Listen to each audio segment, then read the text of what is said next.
Tijuana City Hall is actually called Palacio Municipal, which translates to Municipal Palace.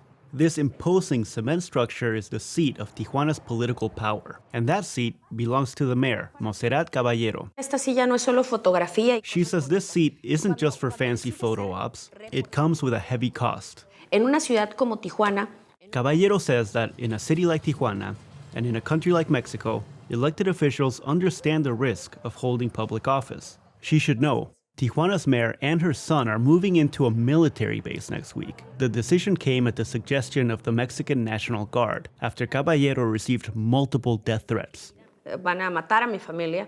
Caballero says she got voicemails from men threatening to kill her family unless she resigned.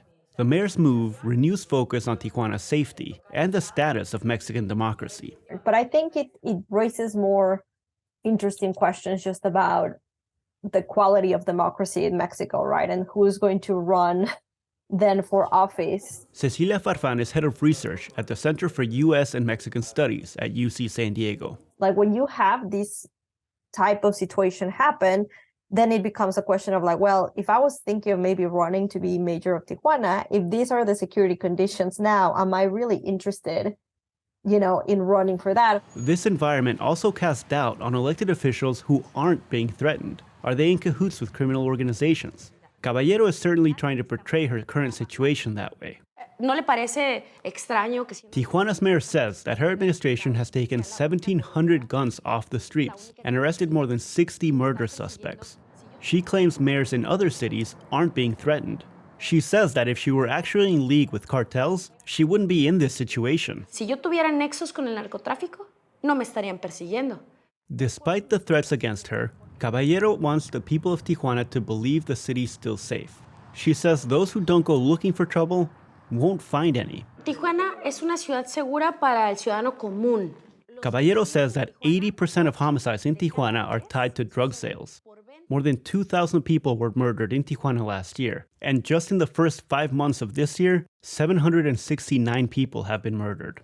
However, Farfan says that there's a tendency in Mexico to minimize violent crime as something that only happens to bad people. When you turn it just into, just criminals killing each other, then unfortunately there's, as you said, no incentive to really address it. People in Mexico tend to believe that as long as crime stays in working class neighborhoods and out of the rich and tourist areas, then it's under control. Public and private boosters have poured millions of dollars into Tijuana's manufacturing, medicine, tourism, and culinary sectors. News that the mayor is moving to a military barracks could scare off potential investors and tourists.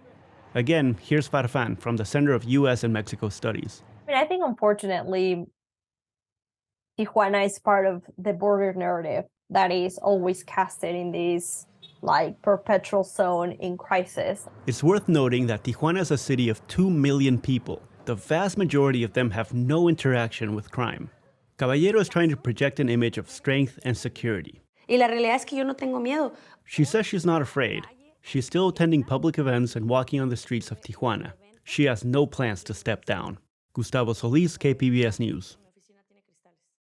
Entonces la única razón de estar en el cuartel es una por